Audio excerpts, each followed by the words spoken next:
Hi there, I am the CRM Ninja, and on today's episode of the Oops Factor, I'm joined by Sharon Sumner. Welcome to the show. Hello, nice to meet you. It's lovely to meet you as well. This is actually the first time that I'm talking to you, That is, yeah. which most people I've actually chatted to a bit before, but you were nominated, and I reached out and you said sure, which was great. I've had a lot of oops moments. I totally relate. Some people when I drop them a line and say you have been nominated, and then they sort of read the bit that they've been nominated, think wonderful, brilliant, I'm getting something, and then they read it and they're like, what is this? So getting So a conversation later, who nominated me? What's that about? yes. Well, some people have actually tried to get back. They can't nominate the they have to nominate somebody else. They can't nominate the person who nominated them. So they Ah, see who can they can pay it back onto forward, if that sort of makes sense. very cool. It's always interesting. So a question that I wanted to ask you is, you have an interest in SpaceX, and obviously behind me, I have the SpaceX Dragon capsule, which I think my head is sort of in the middle of. How did that interest into SpaceX occur? And so it really comes from Tesla. So the interest really is in the whole Tesla phenomenon. We are early adopters of EVs. So we've had an EV for the best part of a decade now. So Wow. we started with the Nissan Leaf, and I think we've done 80 odd thousand miles in it. And now it just really doesn't go very far at all. It's quite embarrassing how far it doesn't go. And I guess so. The interest in EVs then was, I mean, as soon as the Nissan Leaf was announced in this country, we were one of the first in the country to put down a deposit and to get the car. So all of Okay. our friends were like, "What are you doing?" But we had a genuine need. So we had a situation where we were traveling 10 miles a day to and from the school. So literally, it was a short journey that was repeating all of the time, but with enough gap in the middle for a charge. So it works really well for an EV. And when you looked at the amount we were spending on petrol at the time, it's just insane, the amount that you're It's charging. crazy. So yeah, save the planet, but also save me. So it was more about economy back then. And that's really what kind of hubby's been into. He's a techie and also a scientist. And so he's been into the whole science of batteries for forever. So, really owning an EV kind of comes from him. But it was a And really, obviously really great expanded experience. from there into the whole Tesla concept, and Tesla and SpaceX as sister companies. But then you look at, how it gets better. It's like all technologies, it's improving all of the time. And the fastest one is Tesla. And the most exciting one to be a part of is Tesla. So while the Nissan Leaf is still sitting on the driveway, it is snuggling up to a Model 3, which makes me much happier. And I so hear you. that's kind of, yeah, that's how it came about. Got it. So have you been watching some of the recent SpaceX stuff then? Oh, absolutely. So very excited to watch all of the launches. And I joined in with everybody on Twitter with, watching the Dragon go up. And that was phenomenal. I mean, I can totally relate. I was literally watching the other day the movie about Neil Armstrong. Yep. And it seems so antiquated, the actual rockets that they're going up in. When you look at the SpaceX experience, the feeling is the same, the new boundaries, they're kind of doing something that's never been done before. And the fact that the rockets come back down again and are reusable, I mean, it's genius. It really is genius. Love it. It is. I saw the other week the can't remember what Elon Musk refers to as, but the test of shifting the come on, you know what I'm talking about, the new The big one. prototype. Yes, It's the spaceship. Starship. That's what it's that's called. it, Starship. How could I forget that, Starship? I know, it's simple. When it took off, moved laterally like 100 meters or so and set down again. That was freaky, right? The fact that it's kind of moving sideways. It's like, wow, that's unusual. Well, I mean, being British, we have the Harrier jump jet, which doesn't go into space but does move laterally. So for me, it was like, okay, something can move sideways. Yeah, but it's big. I guess from those videos, you didn't really see the scale of it until like just before it took off, and there's this little tiny guy on there. Yeah, So yeah, I mean, it is massive, and again, a great project. Literally a moonshot. Literally, you know, have you signed up to? I think that really they're paid. accepting applications to be. Yeah, MVPs don't get paid. No, so No, I haven't signed up to go into space, but I would love to. Hubby would not. He's very much a feet on the ground kind of guy.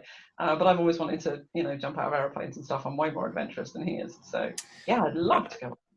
Yeah. I am a Wow. former skydiver, so yeah, I can definitely relate to jumping out of the airplanes.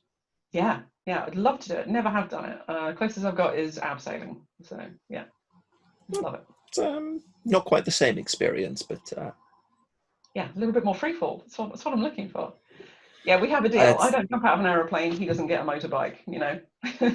oh, you just said the two things. So when I was dating, my wife now, actually, our first conversation was after I had had a little mishap during a skydive.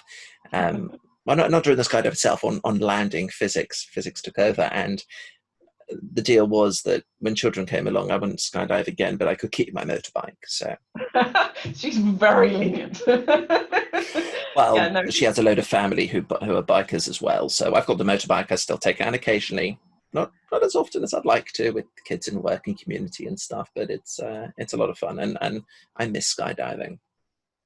So have you got an electric bike yet? I haven't. I've been looking at them, Very. but they're not yet quite at the point for the sort of riding I like to do and stuff. So There's no Tesla yet. It'll come. What about the not yet. Cybertruck? Definitely have one Not of those. yet. Harley Davidson actually brought out an electric bike, Very cool. um, and has recalled it. Oh, not It's so cool. it's got problems. Yes, Tesla truck. Have you signed up? Did you put a deposit down on a Tesla truck? Maybe.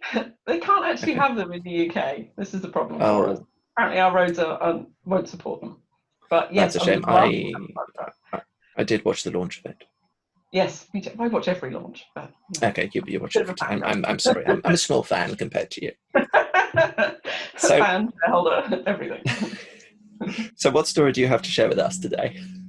Well, it's kind of about the EVs. So, Okay. I always say that technology moves really fast. I mean, look at the difference between, for my world, look at the difference between SharePoint 2007 and SharePoint Online. It's massively different, right? So Yep. the same with the Leaf a decade later and the Tesla. So when we first got the Leaf, we had a few oops moments, and I mean really big ones. And actually, the one I'm going to tell you is borrowed from my husband. I wasn't actually in the car at the time. It wouldn't have happened if I was. So Of course not. Of course. so basically, he was on his way home. So we live near Cambridge, but we are a good 5-6 miles outside of Cambridge.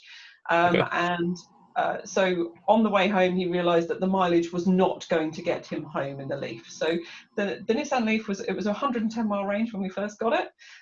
Like I say, now I don't think I'm going to get 40 or 50 out of it without Okay. needing to charge. But he'd been to Norwich and back, and he was really pushing it.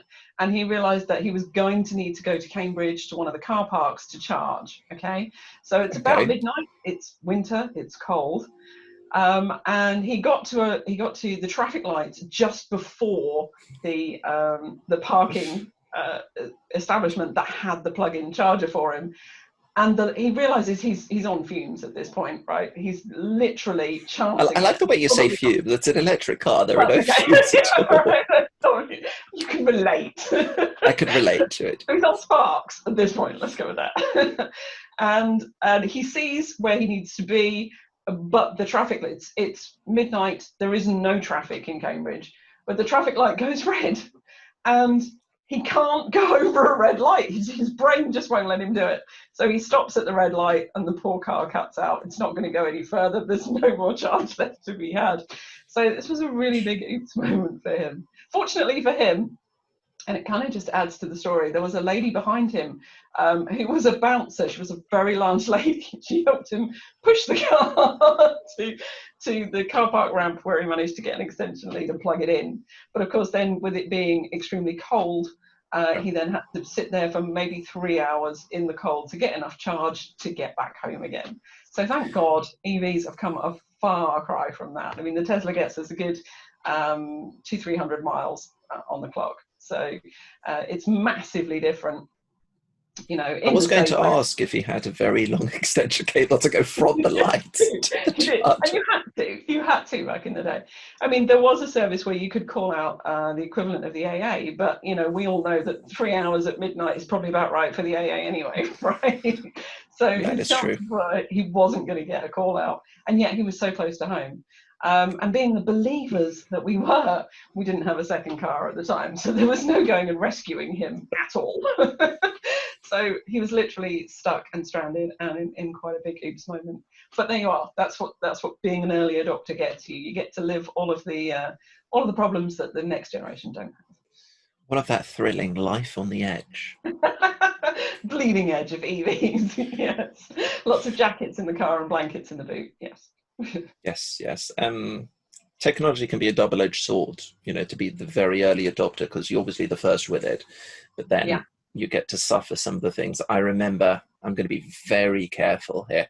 Um, I remember a year or two back going to pitch to a client for a project, and because of the project and the client, Microsoft were involved as well. Microsoft actually pitched it in the beginning. So we rocked up with Microsoft having done the pitch, and we were going to then deliver, and we sort of get the handover of everything, and we turn around and say, Microsoft said to use these parts of the stack, and they went, yeah, and they demoed it to us, and we went, uh-huh. And we sort of took Microsoft into the room next door, and we went, you do realize that those things are in preview, some of those items, and you've just pitched it, and they're like, yeah, that's fine. And we went, but they're not general availability. They haven't officially been released. Oh no. And we sort of went back into the client and very diplomatically said, we know you like adopting technology, but we think that a couple of these pieces are a little too bleeding edge for you to adopt. So we're going to come up with some alternatives. Little embarrassing. But just shows you how excited they are to push the new features and the new technology, right? Oh, they are always massively excited to push new tech. And I love playing with new tech. It's just a shame, you know, being as busy as we are, we don't get enough time to play with new tech, or we do if we sacrifice sleep and eating and all the other luxuries in life. This is what community events are all about, the live demo, right? That's when you really learn. Yes, as long as you make appropriate sacrifices to the demo gods. Indeed, indeed, always. Yes. I did a presentation earlier this year, and I had two monitors, and my second monitor wasn't behaving itself, like seriously, and I ended up just apologizing. I picked up the monitor, disconnected, and threw it out the window. Did you literally throw it out the window? So caveat that I did throw it out the window, but I checked first that nobody was there. But I needed it, I was just getting really annoyed, and I needed a bit of comic relief for the audience, and just to say, look, guys, hang on with me for 90 seconds. I'm going to have to do this without any notes because I was down to a single screen in PowerPoint. You can't do presenter view on a single screen, and especially because I was sharing the screen, so I didn't want everybody to see all my notes. So I sort of picked it out, walked out the window, looked, and I went, whoosh, I said, right, that's it. That would have been awesome to be there. It That's was really it was I've quite fun. often tried to do it. So what lessons did you learn then? You know, you would apply going forward in terms of, you know, EVs in general with that sort of. Totally. Yeah. If you're going to be an early adopter, I mean, I can't do a tech comparison. Let's have a think. So those people that were in Azure Functions and Logic apps way before the Power Platform, right? You're going to need to learn and be prepared to learn a great deal. Whereas the Power Platform is now citizen developer stuff. You know, Yeah. it's all there for you. It's been set out on a path that allows you to very easily engage with the tools. So learn how to engage with your tools and be willing to put up with the pain of being that early adopter. We didn't mind, we were just so excited. Less so at midnight in the freezing cold, but even so, you know, it's a story. it's It a is. story to tell. Did you by any chance buy a longer charging cable just in case for the next time? We have a garden one. It's like meters long because in theory you could pull up outside anybody's house and ask them to plug it in and it would start charging your car. But if it's like this long, it's not even going to get through their window, right? So Yes. we have on occasion stopped at hotels and asked if we can just put that through the window and plug it in the early days. But I mean, that said, we also, the very first holiday that we took the Nissan Leaf on was it was in the Peak District, and we would end the day with more charge than we had at the beginning, because at the beginning of the day we were going up the hills, whereas the cottage we were in was at the bottom. So the recharging on the way home meant that we came back with more mileage than we went out with. So that's interesting too. So yeah, Yeah, lesson learned. If you're going to adopt early, be prepared to put up with some pain. Bleeding edge. You know? wonderful. That's really good, and really appreciate you sharing that with us. I have to say that's really amusing, especially Peak District, coming back with more charge than you started off with. Um, It's going to be on the tourist posters now. Recharge visit one. us and leave with more charge. Recharge your battery in the Peak District. Perfect. Yeah, recharge your battery. So, who would you like to nominate to appear on the show? Oh, that's really good. Didn't know this bit was coming, actually. Ah, Have you had, trying to think of some people that I really like. Have you had Clarissa Gillingham yet? I have not had Clarissa Gillingham yet. Clarissa is a lot of fun. I really enjoy everything. Every time I have a chat with Clarissa, and she's just started a new job, so pile on the pressure. She'll love it. I may just happen to know her in a new job. Oh, of course. I didn't realise. Yes, that would be cool. So there you go. Perfect. Larissa, you have been nominated. I will drop her a line when I next talk to her at some point. Wonderful. Well, well, Sharon, once again, thank you so much for coming on the show and sharing such wonderful stories and lessons. Viewers, we hope that you've enjoyed this episode as much as I have. Feel free to check out the rest of the Oops Factor playlist, subscribe to the channel, take a look at the blog. And if you would like to come and appear on the show and share your own Oops Factor story, hit the link below, fill out the form, and I'll reach out to you to get you on. Have a great day.